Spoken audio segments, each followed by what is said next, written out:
सबसे पहले मैं आपको बता दूँ, मेरा नाम योगेश कटारिया है और जो हमारा एक संगठन है नेशनल निवासी बहुजन कमीशन, ये एक सामाजिक संगठन है। और आज प्रेस कॉन्फ्रेंस करने का विषय और मुख्य उद्देश्य ये है कि जिस तरीके से समस्त देश के जो अम्बेडकरवादी बहुजन समाज के संगठन हैं उन सबको एक मंच पर लाया जाए। कितने लोग आपसे जुड़ रहे हैं और कितने युवा इसमें हिस्सा ले रहे हैं? लगभग हमारा जो संगठन है वो 18 राज्यों में फैल चुका है। युवा मोर्चा, महिला प्रकोष्ठ और काफ़ी मतलब अलग अलग टीम बन चुके हैं। काफ़ी संगठनों का हमें समर्थन भी मिल चुका है ये मंच पर आगे नहीं। आज की प्रेस वार्ता का मुख्य उद्देश्य क्या?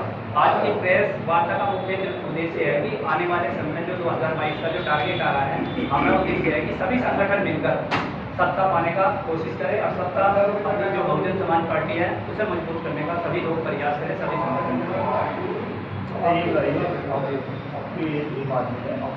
दलित परिवारों को न्याय दिलाया।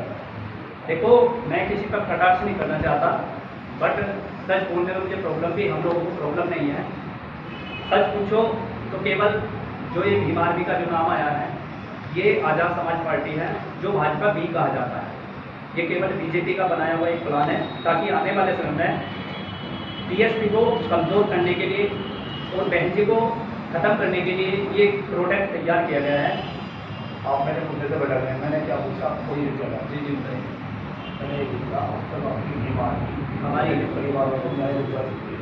हमारी नेशनल भीम आर्मी ने कितने दलित परिवारों को नहीं, कितने राज्यों में और कितने परिवार वालों को इंसाफ दिलाया है, उनके लिए आंदोलन भी किए हैं और संविधान के अकॉर्डिंग किसी बच्चे को जेल नहीं जाने दिया। आगे क्या रणनीति?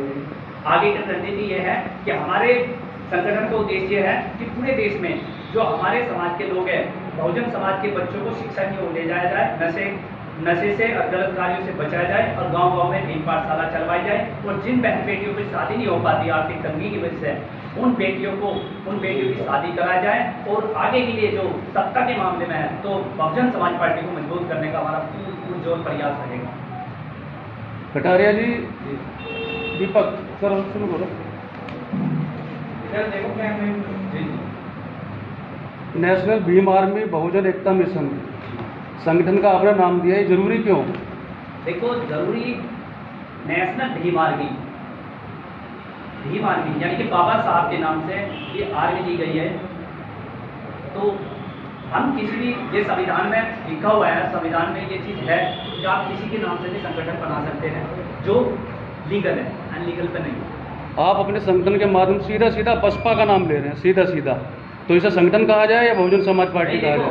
सामाजिक संगठन है हमारा केवल, लेकिन हमारा जो बीएसपी को देखो, हमारा घर है बसपा, पुराना घर है, हम अपने पुराने घर को छोड़ नहीं सकते। और सामाजिक रूप से अगर हर कोई संगठन, चाहे वो हिंदुत्व संगठन हो या बहुजन समाज का संगठन हो, सब अपनी अपनी पार्टियों को सपोर्ट करते हैं। ऐसा नहीं, आरएसएस, बजरंग दल, जितने तमाम विंग है वो केवल बीजेपी और कांग्रेस को ही मजबूत करते हैं। जब वे लोग कांग्रेस और बीजेपी को मजबूत कर सकते हैं तो हमारे बहुजन समाज के सभी संगठन, चाहे वो नेशनल भीम आर्मी हो, समता सैनिक दल हो, वामसेन हो, वे क्यों नहीं बहुजन समाज पार्टी को मजबूत कर सकते? बाबा साहब के पोते भी किसी पार्टी से बिलोंग करते हैं जी, उनके साथ क्यों नहीं है आप? देखो, जो संघर्षों की लड़ाई लड़ी है तो उत्तर प्रदेश के ही नहीं पूरे देश में आदरणीय बहन कुमारी मायावती जी ने लड़ी है और जो मान्यवर काशीराम और बाबा साहब के मिशन को जो आगे बढ़ाया वो आदरणीय बहन कुमारी मायावती जी ने बढ़ाया। तो क्या आपकी नज़र में प्रकाश राव अम्बेडकर कुछ नहीं है? प्रकाश राव अम्बेडकर जी अगर है, महाराष्ट्र के अंदर है, लेकिन आज तक उन्होंने यूपी में आके नहीं देखा कि समाज की कंडीशन क्या है।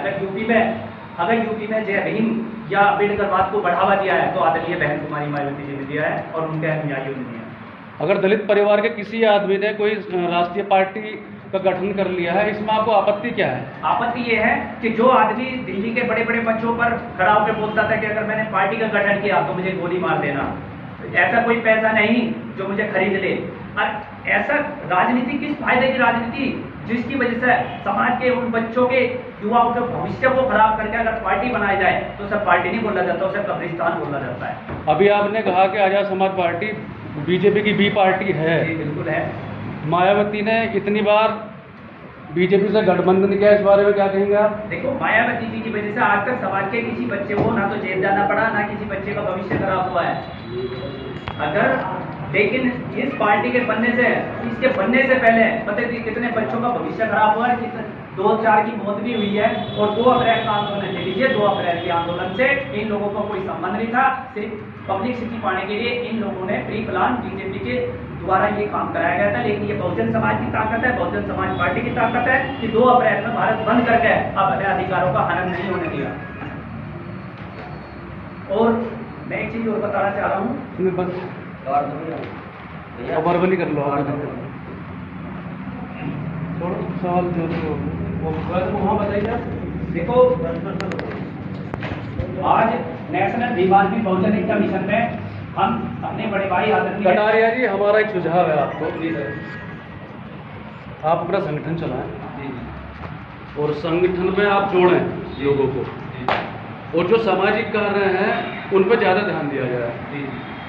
आप सीधा मेरे हिसाब से आप सीधा या तो नेशनल भीम आर्मी बहुजन एकता मिशन हटा दो, सीधा बहुजन समाज पार्टी जोड़ो।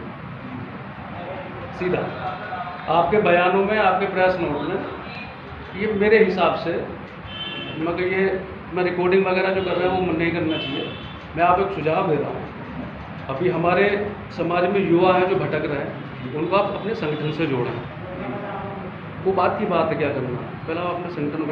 एक तरीका है एक तरीका कहने का तरीका है। इसको हम ये कह सकते हैं बीमारी जो बनाइए संगठन है तो जोड़ने के लिए, लेकिन हमारे जो समाज है उसे बीजेपी ने इंतजार किया, सपा ने किया,